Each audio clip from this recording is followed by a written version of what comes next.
কালি নতুন এটা ভিডিঅ'লৈ আপোনালোক সকলোকে আকৌ এবাৰ স্বাগতম জনাইছোঁ আৰু আজি হৈছে শিশু দিৱস কণ ভাইটি ভণ্টিসকললৈ শিশু দিৱসৰ বহুত বহুত শুভকামনা জনালোঁ আৰু আজি মই আপোনালোকক আমাৰ ঘৰৰ নতুন সদস্যা চিনাকি কৰাই দিম আজি আমাৰ লগত আছে আমাৰ তীৰ্থ ন হাই কৈ দিয়া হাই আৰু হেপী চিলড্ৰেন ডে কৈ দিয়া হেপী চিলড্ৰেন ডে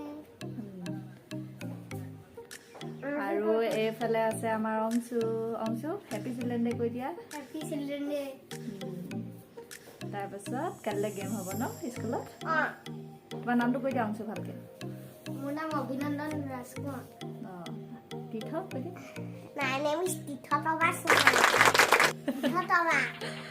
আৰু আপোনালোকে ভিডিঅ'টো চাই যাব শেষলৈকে কি কৰোঁ কি দেখাব পাৰোঁ চাই যাওক আজি ভিডিঅ'টো আমাৰ ঘৰৰ নতুন সদস্যা ন এজনী আমাৰ কোকো মাইনু বেটি বেটি হাই কেতিয়া হাই কেতিয়া হাই কেতিয়া হাই কোৱা হাই হাই হাই কেতিয়া এইয়া আজি পুৰা 3 মাহ কমপ্লিট হৈ গ'ল এইফালে ককায়েকে ভনীয়েকক খেলাই আছে কথা পাতিছে ঐ দুখ পাই যাব চাবা মুখত লাগি যাব কথা পাতা আকৌ এইফালে ককায়েক ভনীয়েকে খেলি থাকে মানে মই পাকঘৰত লাগোগৈ আৰু আজি মই পাকঘৰত কি ৰান্ধোঁ অকণমান দেখাম আপোনালোকে চাই যাব এয়া চিকেন লৈছোঁ আধা কেজি কটা আলু 2টা আৰু পিঁয়াজ কাটি লৈছোঁ 2টা এইফালে এইখিনি হৈছে তিল পানী দি থৈছোঁ তিলত খুন্দি মেলি পানী দি থৈছোঁ আৰু তাৰপাছত এইখিনি হৈছে বিলাহী কটা বিলাহী এটা লৈছোঁ আৰু এইফালে আদা নহৰু বাটা এইফালে গৰম হ'বলৈ কেৰাহীটো পাতি থৈছিলোঁ আৰু ইয়াত দিছোঁ সৰিয়হৰ তেল জোখ অনুযায়ী আৰু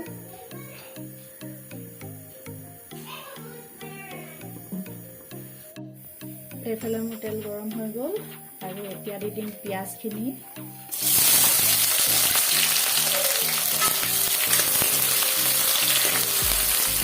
পিঁয়াজখিনি ৰঙচুৱা হোৱালৈকে ভাজি ল'ম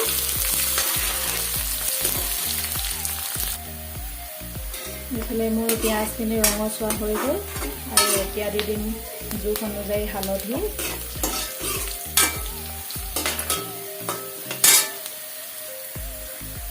জোখ অনুযায়ী নিমখ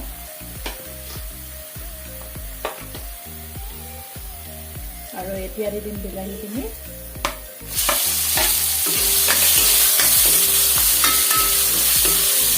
বিলাহীখিনি গলালৈকে ভাজি ল'ম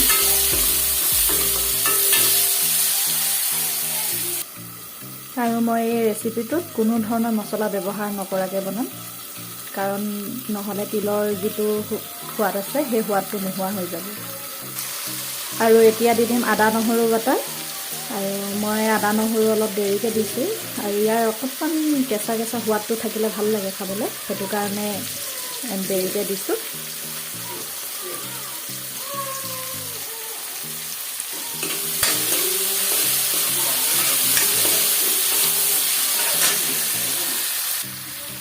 আৰু এইখিনি ভাজা হৈ গ'ল এতিয়া দি দিম চিকেনখিনি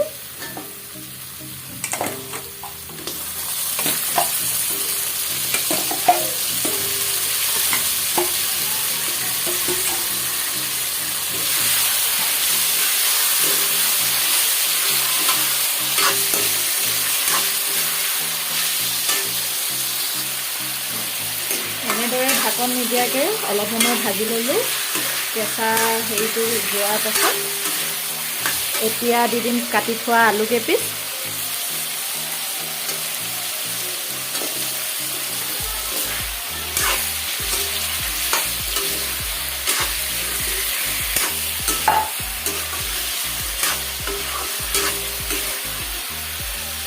আৰু এতিয়া ঢাকি লৈ অলপ সময় সিজিবলৈ দিম এনেধৰণে এতিয়া ভাজি মাংসখিনি এনেধৰণে তেল উলিয়াই ল'লোঁ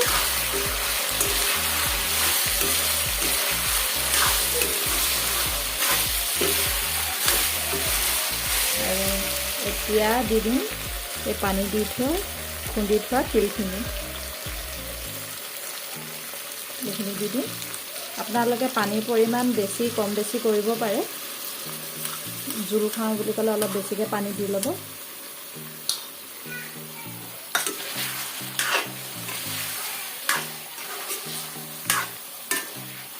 আৰু এয়া দেখিছে তিলখিনি দি দিয়াৰ লগে লগে মাংসৰ কালাৰটো চেঞ্জ হৈ গ'ল।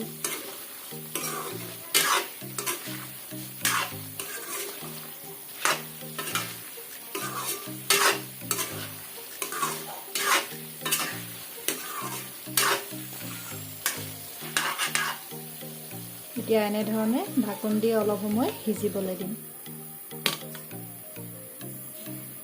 এতিয়া মোৰ মাংসখিনি সিজি ৰেডি হৈ গ'ল। এয়া মই অকণমান গ্ৰেভিকৈ খাম, সেইবাবে মই এনেধৰণে অকণমান জোল কৰি দিছোঁ। আৰু একেবাৰে শেষত কটা জলকীয়া দুটা দি দিছোঁ। জলকীয়াকেইটাই আৰু ধুনীয়া গোন্ধ এটা দিব। আৰু মোৰ মাংস এয়া ৰেডি হৈ গ'ল। তিল চিকেন ৰেডি হৈ গ'ল। আৰু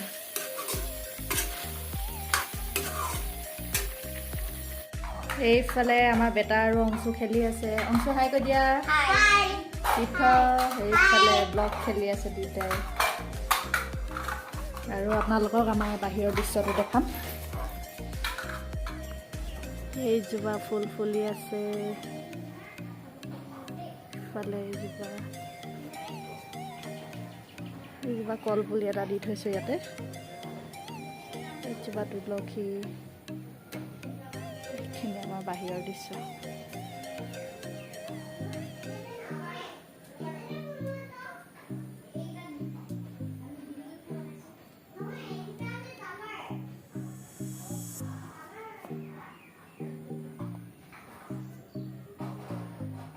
এয়া এনেকৈ এই খুঁটাটোত এইখিনি দি থৈছোঁ।